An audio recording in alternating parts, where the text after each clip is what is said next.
వచ్చే నెలలో జరగనున్న లోక్సభ ఎన్నికలపై తెలంగాణలో ప్రధాన పార్టీలు ఫోకస్ చేస్తున్నాయి. ఇప్పటికే బీజేపీ 9 మంది అభ్యర్థులను ప్రకటించగా కాంగ్రెస్ సైతం అభ్యర్థులపై క్లారిటీకి వచ్చింది.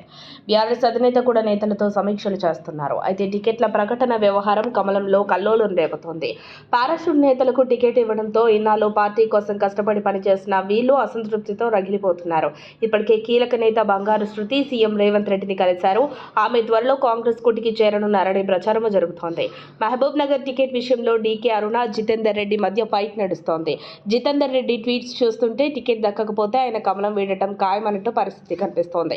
బీజేపీ లిస్టు చూస్తే బీఆర్ఎస్ను వీడి బీజేపీలో చేరిన తాజా ఎంపీ బీబీ పాటిల్కు, అలాగే పోతుగంటి రాములు కుమారుడికి ఛాన్స్ ఇచ్చారు. దీంతో అక్కడ టికెట్పై ఆశలు పెట్టుకున్న నేతలు అసంతృప్తిగా ఉన్నారు. అలాగే మల్కాజ్గిరి స్థానం దక్కకపోవడంపై మురళీధర్ రావు ఆగ్రహంగా ఉన్నారు. ఆయనకు ఏకంగా భవిష్యత్తు కార్యాచరణ ప్రకటిస్తానని ట్వీట్ చేశారు. అలాగే కూన శ్రీశైలం గౌడ్, తూల వీరేందర్ గౌడ్ సైతం బీజేపీని వీడి హస్తంగుడికి చేరే అవకాశాలు కనిపిస్తున్నాయి. వీరేందర్ గౌడ్కు అసెంబ్లీ టికెట్ సైతం ఇవ్వలేదు. అంతేకాక ఈసారి తమకే టికెట్లను భావించిన సిట్టింగ్ ఎంపీ సోయం బాపురావు, డీకే అరుణ, రఘునందన్ రావు వంటి వారికి టికెట్ ఫైనల్ కాలేదు. ఇక నల్గొండ నుంచి బీఆర్ఎస్ మాజీ ఎమ్మెల్యేని, ఖమ్మం నుంచి బీఆర్ఎస్ ఎంపీని, మహబూబాబాద్ నుంచి బీఆర్ఎస్ ఎంపీకి లేక మరో బీఆర్ఎస్ నేతని రంగంలోకి దింపాలని బీజేపీ నాయకత్వం ఓ నిర్ణయానికి వచ్చినట్టు సమాచారం. ఇప్పటికే రాష్ట్ర కీలక నేతలు ఆయా సంప్రదింపులు జరుపుతున్నారు. దీంతో ఆయా స్థానాల్లో టికెట్ ఆశించిన వారు ఫైర్ అవుతున్నారు.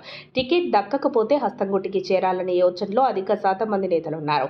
మిగతా 7 సీట్లు కూడా బీజేపీ ప్రకటిస్తే పెద్ద ఎత్తున నేతలు కమలం వీడి కాంగ్రెస్ గుటికి చేరే ఛాన్స్ ఉంది.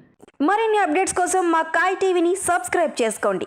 మా వీడియో కనుక మీకు నచ్చినట్లయితే లైక్ చేయండి, షేర్ చేయండి.